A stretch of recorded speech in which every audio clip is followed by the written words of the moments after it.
வணக்கம் கேளீர். எல்லாரும் எப்படி இருக்கீங்க?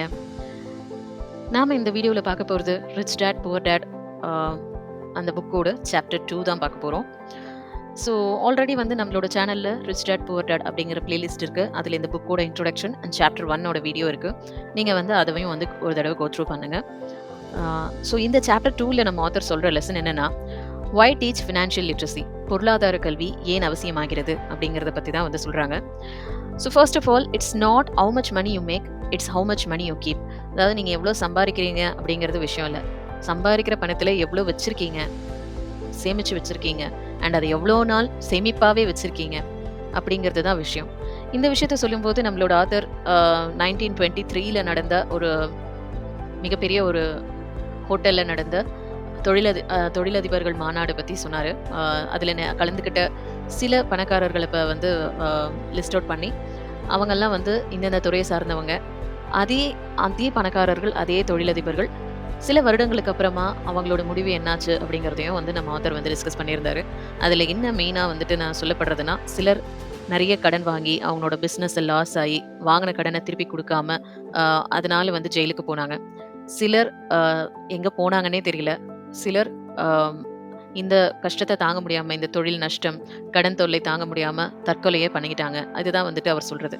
ஸோ இதிலிருந்து என்ன தெரியுது அப்படின்னா, நம்ம பணம் எவ்வளோ சம்பாதிக்கிறோம் அப்படின்றது முக்கியம் இல்ல. அதை எப்படி மேனேஜ் பண்றோம் அப்படிங்கிறது ரொம்ப முக்கியமான ஒரு விஷயம். ஸோ பொதுவா ரிச் பீப்பிள் வந்து அசெட்ஸ் நிறைய வந்து சேர்த்துப்பாங்க. Whereas poor and middle class மக்கள் வந்து லயபிலிட்டிஸை நிறைய சேர்த்துப்பாங்க. பரிதாபம் என்னன்னா, அவங்களுக்கு வந்து அது லயபிலிட்டிஸ்னே தெரியாது. அதுதான் தன்னோட சொத்துன்னு நினச்சிட்டு பெருமையாக நினச்சிப்பாங்க.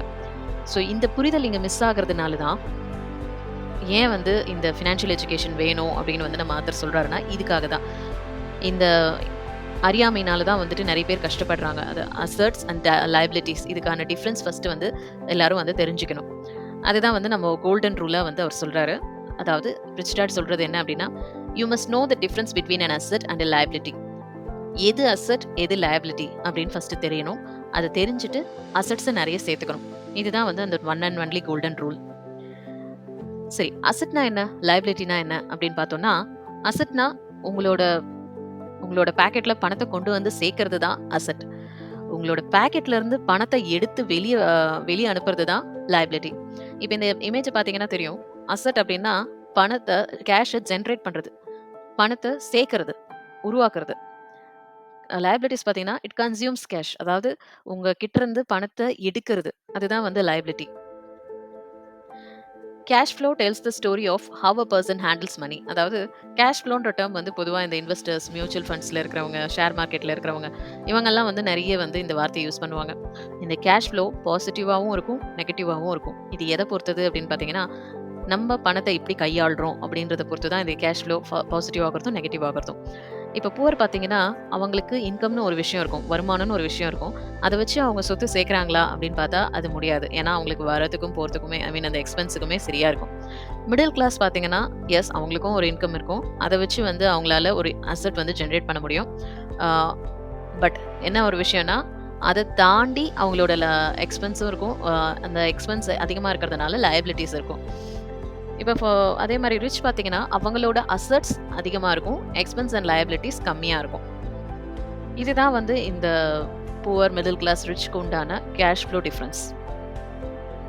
சரி, எப்படி வந்து இந்த ஃபினான்ஷியல் ட்ரீம் வந்து ஒரு ஃபினான்ஷியல் நைட்மேரா மாறுது? எந்த இடத்துல மாறுது சாதாரண மக்களுக்கு அப்படின்னு பார்க்கும்போது, ஒரு எக்ஸாம்பிளோட நம்ம ஆத்தர் வந்து எக்ஸ்பிளைன் பண்றாரு. ஃபார் எக்ஸாம்பிள், ஒரு புதுசா கல்யாணம் ஆன தம்பதிகள், அவங்க இப்பதான் லைஃபே ஸ்டார்ட் பண்ண போறாங்க. அவங்களோட லெட்ஜர் பார்த்தீங்கன்னா இப்படி தான் இருக்கும். அவங்களோட இன்கம் ஸ்டேட்மெண்ட்ல இன்கமும் இருக்கும், எக்ஸ்பென்ஸும் இருக்கும். அசெட்ஸ் அண்ட் லயபிலிட்டிஸ் வந்து எம்ப்டியா இருக்கும். ஏன்னா அவங்க வந்து இப்பதான் லைஃபை ஸ்டார்ட் பண்றாங்க. அவங்களுக்கு இருக்கிற இன்கம்ல அவங்க வந்து செலவு பண்ணிட்டே இருக்காங்க. ஒரு குறிப்பிட்ட ஆண்டுகளுக்கு அப்புறமா அவங்க வந்து ஒரு புது வீடு வாங்குவாங்க. முன்னாடியே சொன்ன மாதிரி அவங்க கிட்ட அசெட் எதுவும் கிடையாது. அதனால அவங்களுக்கு இருக்கிற இன்கம்மை வச்சு மேபி அவங்க ஒரு லோன் வாங்கி ஒரு வீடு வாங்குறாங்கன்னு வச்சுக்கோங்க. அப்ப அவங்களோட லயபிலிட்டிஸ்ல ஒரு கவுண்ட் ஏறும். ஏன் அப்படின்னா, ஆம், அவங்க அவங்க எந்த சேமிப்பும் வச்சுட்டு இல்ல. கண்டிப்பா லோன் வாங்கி தான் வாங்குறாங்க. ஸோ ஆப்வியஸ்லி அந்த லோன் வந்து அவங்களுக்கு அவங்களோட இன்கம்ல இருந்து, அவங்களோட சேமிப்புல இருந்து எக்ஸ்ட்ரா அமௌண்ட்ட தான் எடுக்க போகுது. அதனால வந்து அது லயபிலிட்டில வரும். ஸோ வீடுனா வீட தொடர்ந்து ஒரு கார் வாங்கலாம். அவங்களுக்கு வந்து அ அது தொடர்ந்து அதனோட மெயின்டனன்ஸ் செலவுகள் வரலாம். இதெல்லாமே தான் வந்துட்டு லயபிலிட்டீஸ்ல வரும். இப்ப ஒரு பெர்சன் என்னதான் வந்து ஒரு ஹைலி எஜுகேட்டடா அவங்களோட துறையில அவங்க ரொம்ப சக்சஸ்ஃபுல்லா இருந்தாலுமே, அவங்க ஃபினான்ஷியலி இல்லிட்ரேட்டா இருந்தா, அது எதுவுமே வந்து வேலைக்கு ஆவாது. நம்மளால வந்துட்டு அது அந்த ரிச் அப்படின்ற அந்த ஸ்டேட்டஸ அடையவே முடியாது. ஸோ, ஒரு பெரிய வீடு நம்ம வந்து வாங்குறோம் அப்படின்னு சொன்னா, அ அந்த வீட்டுக்கு ஆகுற செலவுகளும் வந்துட்டு பெருசா தான் இருக்கும். இப்போ இதனோட இந்த மாதிரி ஒரு வீடு வாங்குன பின்னாடி ஒரு ஸ்டேட்மெண்ட் எப்படி இருக்கும்னு பார்த்தீங்கன்னா, ஒரு இன்கம் இருக்கு. அதனோட எக்ஸ்பென்ஸ்ல பார்த்தீங்கன்னா, புதுசா வந்து mortgage payment, property tax, insurance, maintenance, யுட்டிலிட்டீஸ்ன்னு நெறைய சேர்ந்துட்டே போது.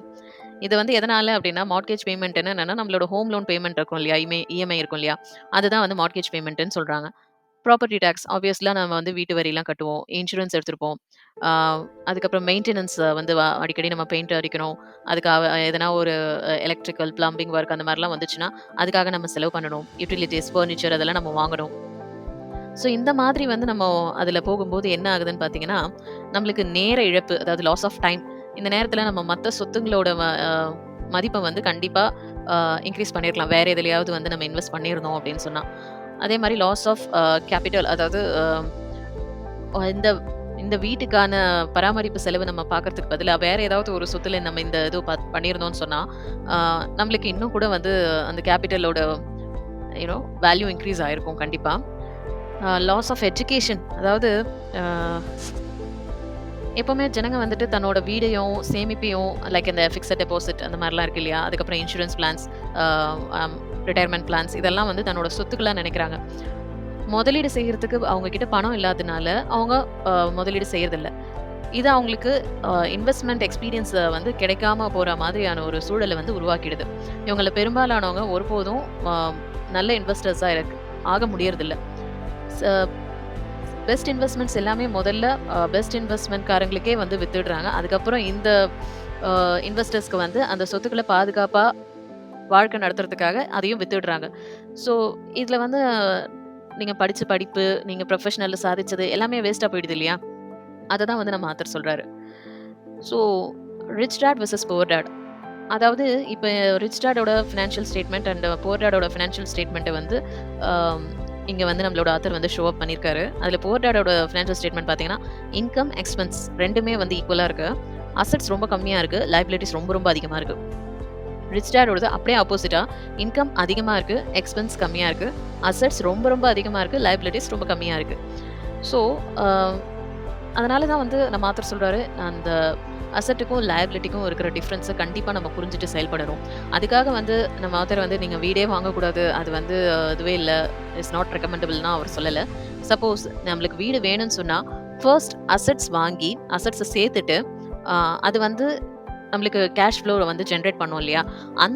அந்த கேஷ் ஃப்ளோவ வச்சுட்டு தான் நம்ம வந்து அந்த வீட்டுக்கான தேவையானதெல்லாம் நம்ம செஞ்சுக்கிற மாதிரி பண்ணணும். நம்மளோட இன்கம்லேருந்து எடுக்கக்கூடாது. நம்மளோட கேஷ் ஃப்ளோ, அதாவது அந்த அசெட் மூலமா வர அந்த கேஷ் ஃப்ளோலேருந்து நம்மளுக்கு தேவையானத, நம்ம வீட்டுக்கு தேவையானத செஞ்சுக்கணும் அப்படின்றது தான் வந்து நம்ம ரிச் டாட் ஐ மீன் நம்ம ரிச் டாட் அவர்கிட்ட இருந்து கத்துக்கிட்ட நம்ம ஆத்தர் சொல்ல வர்றது. சரி, ரிச் ஏன் வந்து ரிச்சர் ஆயிட்டே இருக்காங்க அப்படின்னு பார்த்தீங்கன்னா, ஏன்னா அவங்களுக்கு வந்து அந்த அசெட் காலம் வந்து இன்கிரீஸ் ஆயிட்டே இருக்கு. அந்த அசெட் காலம் வந்து அது குடுக்குற இன்கமும் இன்கிரீஸ் ஆயிட்டே இருக்கு. அது அவங்களோட அம் செலவுகள வந்து பாத்துக்கிறதுக்கு போதுமானதா இருக்கு. அப்ப என்ன ஆகும்? அவங்களோட அசெட் காலம் இன்கிரீஸ் ஆகும்போது, அவங்களோட இன்கமும் அதிகமாகும். அத வச்சு அவங்களோட செலவுகளையும் அவங்க கரெக்ட்டா பாத்துக்கிறாங்க.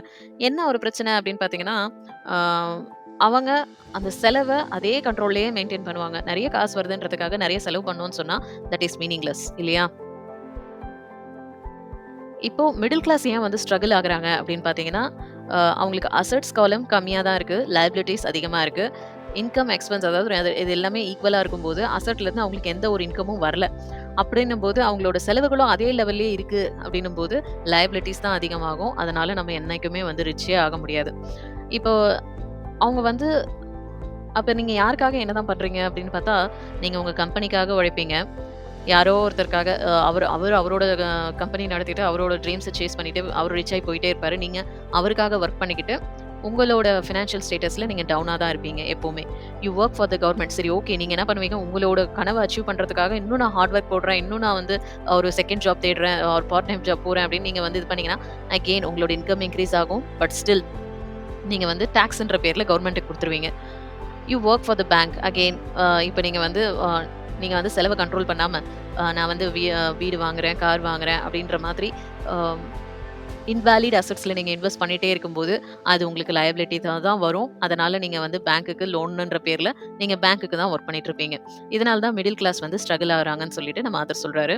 ஸோ அப்ப எதுதான் வந்து வெல்த் அப்டின்னா, நம்ம ஆத்தர் பக்மின்ஸ்டர் ஃபுல்லர் அப்படின்ற அவரோட ஸ்டேட்மெண்ட் தான் அவரே வந்து ஒரு ரெஃபரன்ஸ்க்கு குடுக்குறாரு. Wealth is a person's ability to survive so many number of days forward, or if I stopped working today, how long could I survive? அதாவது என்னன்னு சொன்னா, அ இப்ப நான் இன்னைக்கே வந்து வேலைய விட்டுடுறேன். என்னால என்கிட்ட இருக்கிற சேமிப்ப வச்சுட்டு எவ்ளோ நாள் வந்து நான் வாழ முடியும்? அப்படின்ற மாதிரியான ஒரு நிலை வரும் இல்லையா? அதுதான் ஒரு பெர்சனோட வெல்த். ரிச் வேற, வெல்த் வேற. இப்போ நான் வந்து நெறைய என்னோட அசெட் நான் சேர்த்து வச்சிருக்கேன். அ அது மூலமா எனக்கு கேஷ் ஃப்ளோ ஜெனரேட் ஆயிட்டே இருக்கு. ஸோ நான் வேலைக்கு தேவையில்ல. ஆனா எனக்கு கேஷ் ஃப்ளோ ஜெனரேட் ஆயிட்டே இருக்கிறதுனால என்னோட செலவுகள என்னால பார்த்துக்க முடியுது அப்படின்னு சொன்னா, அதுதான் வந்து வெல்த். ஸோ எவ்வளோக்கு எவ்வளோ நீங்க அசெட் காலம இன்கிரீஸ் பண்றீங்களோ, அவ்வளோக்கு அவ்வளோ உங்களோட கேஷ் ஃப்ளோ இன்கிரீஸ் ஆயிட்டே இருக்கும்.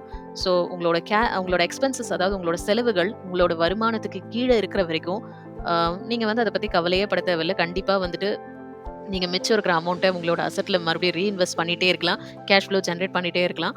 அதுக்கப்புறம் வந்து உங்களுக்கு என்ன சொல்றது? அ நீங்க வேலைக்கு போணுன்ற அவசியமே கிடையாது. அந்த ஒரு நிலைக்கு நீங்க வர்றது அப்படின்றது தான் வந்துட்டு பிகமிங் ரிச். அதாவது உங்களோட இது இல்லாம அ உங்களோட பிரசன்ஸ் இல்லாம வந்து ஒரு பிசினஸ் நடக்குது அப்படின்னு சொன்னா, that is cash flow. That is positive cash flow. அதுதான் வந்து நம்ம ஆத்தர் சொல்றாரு. உங்களோட இதுவும் இல்லாம அ உங்களுக்கு உங்களோட உழைப்பு இல்லாம உங்களுக்கு வந்து எப்படி ஈஸியா வந்து கேஷ் ஃப்ளோ ஜெனரேட் ஆகுது அப்படின்றது அந்த நீங்க ஒரு பாயிண்ட்ட நீங்க புடிச்சு அ அசெட்ஸ்ல நெறைய வந்து நீங்க ஃபோக்கஸ் பண்ண ஆரம்பிச்சிட்டீங்கன்னு சொன்னா, அதுதான் வந்துட்டு உங்களோட wealthness. So that you will become rich soon. So இந்த சாப்டர்ல வந்து நம்ம என்ன கத்துக்கிட்டோம்னு சொன்னா, ரிச் பீப்பிள் நெறைய அசெட் வாங்குவாங்க. புவர் பீப்பிள்க்கு செலவுகள் மட்டும் தான் இருக்கும். அ மிடில் கிளாஸ் வந்துட்டு லயபிலிட்டீஸ வச்சுட்டு அதுதான் தன்னோட அசெட்ன்னு நெனச்சு அது கரெக்ட்டான டைரக்ஷன்ல போமாட்டாங்க. ஸோ இதுக்காக தான் வந்து இந்த ஃபினான்ஷியல் லிட்ரசி கண்டிப்பா அவசியமா இருக்கு. அ ஃபர்தர் சாப்டர்ஸ்ல நம்மளோட ஆத்தர் என்ன சொல்றாரு இந்த ரிச் டாட் புவர் டாட் புக்ல அப்படின்றது ஃபர்தர் சாப்டர்ஸ்ல, ஃபர்தர் வீடியோஸ்ல பார்க்கலாம். தேங்க்ஸ் ஃபார் வாட்சிங்.